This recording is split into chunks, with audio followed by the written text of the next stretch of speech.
నమస్తే, welcome to Ankusam news. శ్రీకాకుళంలో టీడీపీపై తిరగబడిన తెలుగు తమ్ముడు పార్టీ కోసం పనిచేసిన వాళ్ళని పక్కన పెట్టి కోట్లకి టికెట్లను లోకేష్ అమ్ముకున్నాడని ఆగ్రహం. శ్రీకాకుళం ఎమ్మెల్యే టికెట్ ను గొండు శంకర్ కి కేటాయించడంతో మండిపడుతూ గుండలక్ష్మి వర్గం తిరుగుబాటు. నియోజకవర్గంలో టీడీపీని ఓడించి తీరుతామని శపథం. స్వార్థానికి వెళ్లి సొంత పార్టీ వాళ్ళతో చీకొట్టించుకుంటున్నావు. నీ పని అయిపోయింది చంద్రబాబు. చంద్రబాబు నాయుడు గారిని చింపేస్తున్నాం.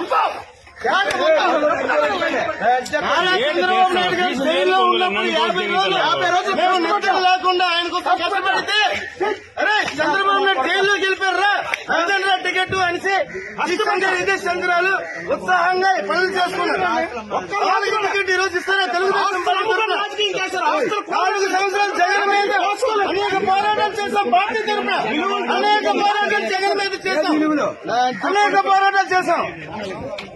మేము పోరాటానికి ధర్నాలకి పార్టీ కోసం అన్ని ఖర్చులు పెడితే పార్టీ ఆ టికెట్ కోసం ఖర్చు పెట్టడానికి ఈరోజు టికెట్ ఇస్తారా? ఇది అంతా చాలా దారుణం. చంద్రబాబు నాయుడు గారికి ఖచ్చితంగా వెనక్కి తీసుకొని మళ్ళీ గుండె లక్ష్మీదేవి గారికి టికెట్ ఇస్తే 40,000 ఉత్తమ ఎమ్మెల్యే 2014 ఉత్తమ ఎమ్మెల్యేగా ఇచ్చారు చంద్రబాబు నాయుడు గారు. ఉత్తమ ఎమ్మెల్యే ఇచ్చే ఈ రోజు టికెట్ లేకుండా ఇవ్వడం అది ఎంతవరకు కరెక్ట్? వైసీపీ వాళ్ళ టికెట్లు అమ్ముకున్నామని చెప్పారు. ఇప్పుడు అమ్ముకుంది ఎవరు టికెట్లని? నారా లోకేష్ రాష్ట్ర కార్యదర్శులు.